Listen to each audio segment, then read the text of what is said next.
Matagal na itong nagre-reklamo. December pa yata ito eh. So ito ay palagi raw lobat. Kasi nga, bumbahin mo nga.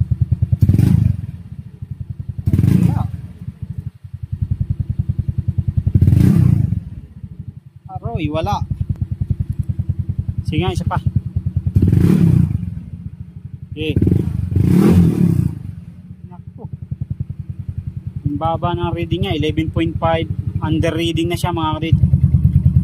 12.4 agad mga kadit, 12.7. So magcha-charge siya ng magcha-charge, tataas pa yan hanggang sa mamit niya na yung full charge niya, and then kaya na niyang mabot ng 14 mahigit.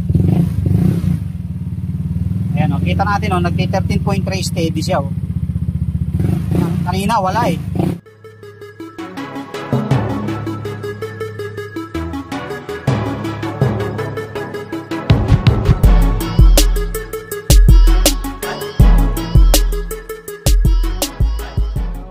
What's up mga kaduit, ayan, welcome back dito sa ating YouTube channel. Kamusta po kayo? At meron tayong bisita na pinkies na Mio Salty. Oh, ganda pa ng pintura no.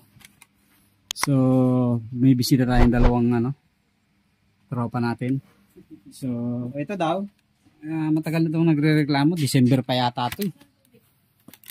So ito ay palagi raw lobat. So alamin natin kung bakit lagi siyang lobat. Pero kalimitan talaga sa mga Mio, nagkakaroon talaga ng problema yung kanyang charging system. So sukatin natin kung ano ang problema niya. Sige, testing. Par.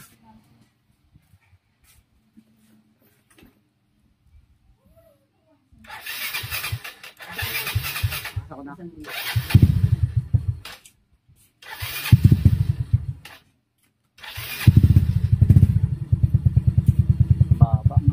Sige nga, bumbahin mo nga.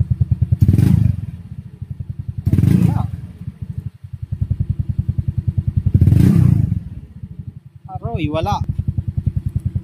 Sige nga, isa pa. Okay. Naku. Yung baba ng reading niya, 11.5. Under reading na siya mga kadit. Sige mga, isa pa nga, bago battery mo.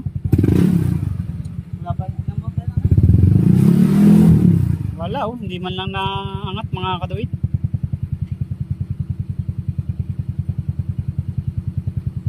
Under reading siya mga kaduit. So ang request niya sa atin, i-full wave. Pero bago natin i-full wave, so testingin muna natin yung kanyang stator kung walang damage. Siyempre hindi tayo basta pwedeng mag full wave nang hindi nag-check up din yung kanyang stator.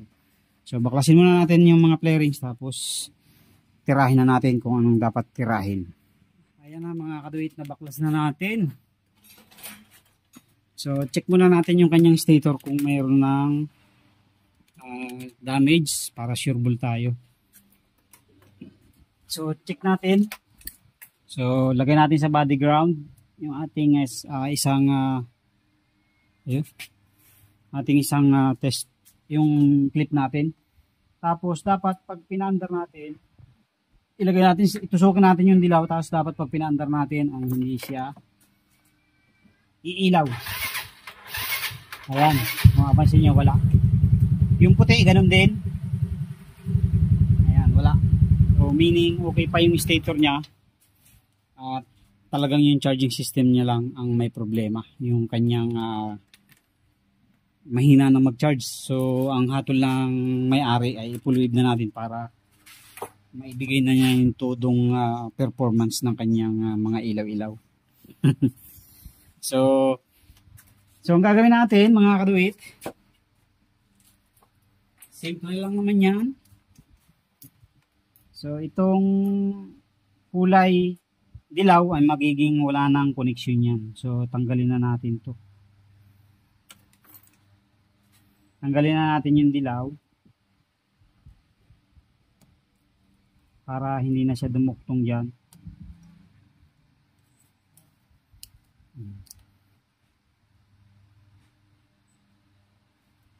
So ang gawin natin pala, ito na lang tanggalin natin, itong kulay itim at saka kulay dilaw.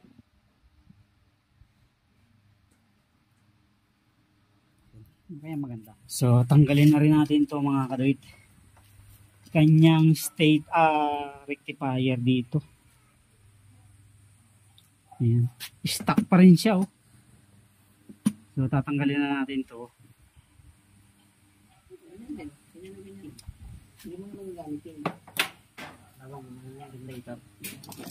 Pulse regulator na yan. Pwede bang ilalagay natin? Ayan. So, ang gagawin natin, magtatap tayo dito ng wire. Sinugot ko na yung dilaw, puti at saka black. Tapos, itong dilaw, magiging walang connection na yan dito mga kalit. May gagawin tayo mamaya yan sa kulay dilaw. So, ilagay natin sisiro yung dilaw dito para magkaroon na yung mga ilaw mamaya. Okay, mag-connect muna tayo dito sa kanyang black at saka white ng bagong wire. Wait, naikabit na natin. So naglagay lang tayo sa black at saka sa white ng wire. Ayan, patatakbuhin natin dito. Tapos itong dilaw, wala nang connection niya mga kaparin. Black white, wala na rin. Ito na yung magkukunik. So babalutan na lang natin ito mamaya ng wire after natin gawa. Okay, dito na tayo. Magkukunik na tayo dito sa ating sakit para sa ating buong rectifier. Full wave rectifier. So ang gagamitin natin, ito, Liwa rectifier. Subukan na to. Maganda rin yung TTGR, pero ito subukan na rin tong Liwa. Ayan. So ito yung ating i-connect. So putulin na natin ito dahil hindi na natin kailangan yan. Ito na mga rate na ano na natin. Na-splice na natin. So, unahin na muna natin itong dalawa. So, dito, ito yung dalawa nating wire mga kaduit. Yung kulay black at saka kulay puti. Kulay black at kulay puti. So, i-connect na natin ito dito sa, kahit magkabaliktaran yan, kahit alin niya sa dalawa. I-connect na natin sa kulay puti at saka sa kulay dilaw. Kulay puti at kulay dilaw.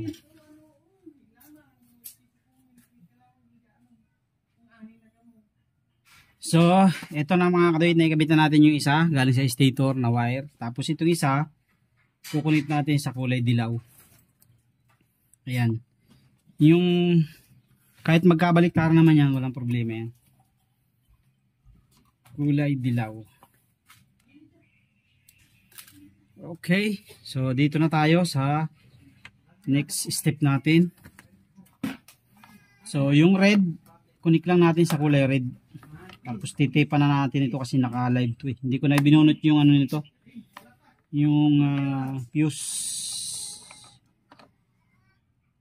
Isa sa papunta sa battery at isa ay papunta sa charging.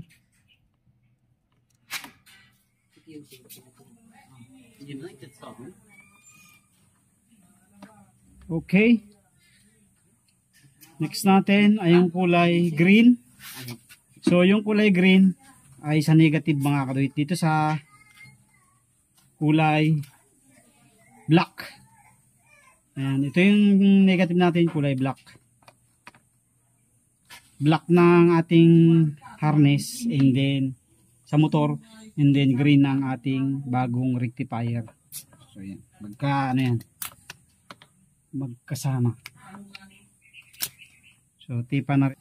Tapos ito mga kadit, itong black, maglalagay tayo ng extra wire dyan. Yan kasi yung magsisilbing regulator ng ating charging. Kasi minsan may mga nagpo-full wave, nalilimutan yan. So, ang tendency, full wave kayo pero mapapansin nyo, lumulobo yung battery. Kaya, ang dapat gawin lang dyan, so, itong dilaw, ayan yung dilaw na yan. Ito kasi yung ating wire ng ating mga ilaw. So, itong dilaw na to. Sa ating light coil to, light coil. Galing. Since pinutol na natin dito, naka-disconnect na siya dyan, wala na siyang supply pala. So ngayon, ang gagawin natin para magkaroon siya ng supply, kukunik natin ng panibago. So ilagay natin dito yung black.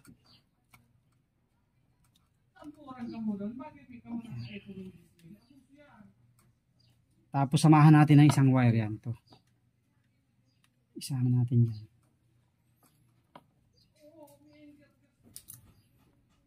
Okay. So black ng ating ng rectifier natin na bago, kinunod natin sa dilaw. Tapos naglagay tayo ng kulay, pula na wire. So depende na sa inyo kung anong kulay ang ilalagay nyo. Nasa sa inyo naman na yan. Tapos i-connect natin yan sa accessory wire. So yung kulay brown ng ating motor. Lalagyan na ba natin voltmeter yan? So hanapan na lang natin ng pwesto yan mamaya. So dito, connect na muna natin to.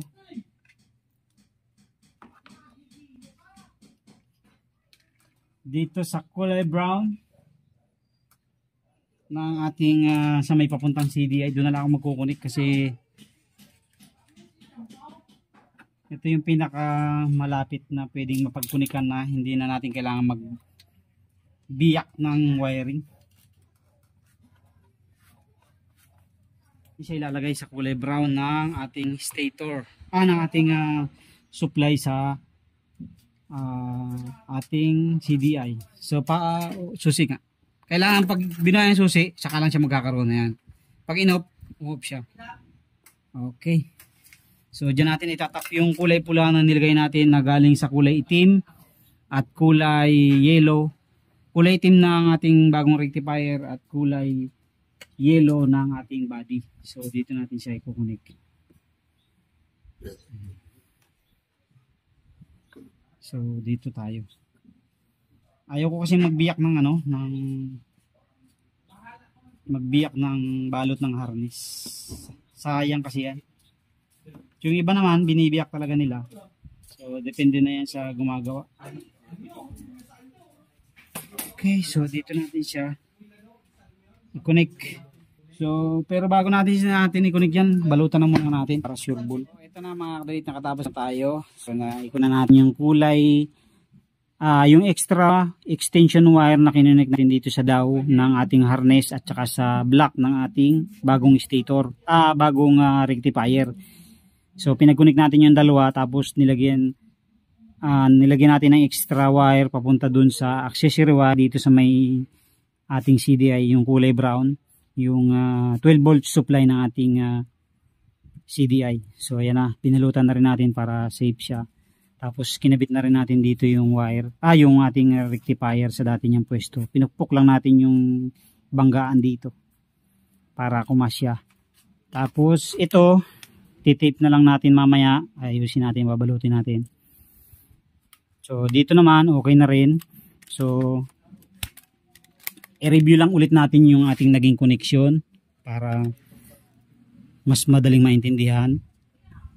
So binunot natin dito mga kadawit yung kanyang black at saka white dito, yan. Tapos ang ginawa natin, dinuktong natin ng wire papunta dito sa ating bagong rectifier. Kinunik naman natin siya sa kulay yellow at saka sa kulay white ng ating bagong rectifier. So yun yung galing sa stator natin na black at saka white. Kinunik natin dito sa yellow at saka white ng ating bagong rectifier. Tapos yung green ng ating rectifier, kinunik natin sa black ng ating harness, yung stock socket natin kulay black. So yung negative ng ating rectifier ay green, ang negative naman ng ating motor ay black, kaya pinag-connect natin. Dalawang black yan mga kadawit, pagsamahin nyo lang. Tapos red ng ating rectifier, yun yung ating charging, kulay pula. So kinunik din natin sa dalawang pula ng ating stock na wire dito sa ating harness. Ayan. Tapos yung ating kulay dilaw, ayan yung kulay dilaw natin. Kinunik naman natin dyan yung ating black ng rectifier, black, tapos naglagay tayo ng wire papunta sa ating accessory wire, yung kulay brown. Ito yung nagsusupply ng positive sa ating CDI. So dyan na natin kinunik para hindi na tayo magbiyak ng ating harness. So tingnan natin kasi kanina walang galaw. 11 lang, no, mahigit 11 mahigit. Tapos hindi talaga gumagalaw yung charging niya. So ngayon, subukan natin. Ayan. 12.4 agad mga kadoy, 12.7, makyat na agad, 12.8, 13.3, 13.4. So magcha-charge siya ng magcha-charge, tataas pa yan hanggang sa mamit niya na yung full charge niya, and then kaya na niyang mabot ng 14 mahigit. Ayan o, kita natin o, nagti 13.3 steady siya o. Kanina wala eh.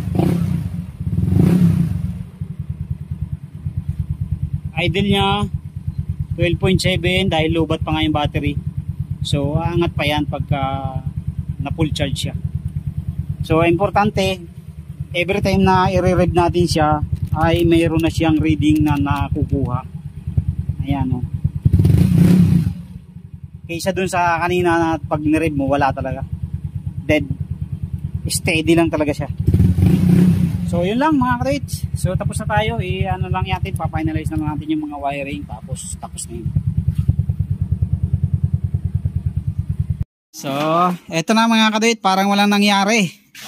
Ayan, kung mapapansin nyo, yung wiring niya ay parang walang nangyari. Strap lang nadagdag. Ayan na, okay na yan. So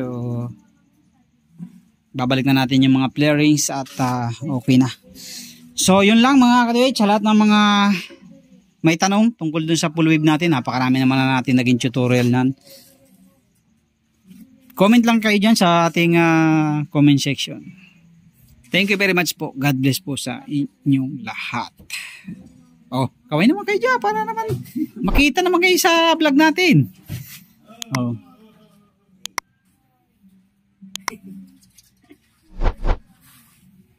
Ay, video pala.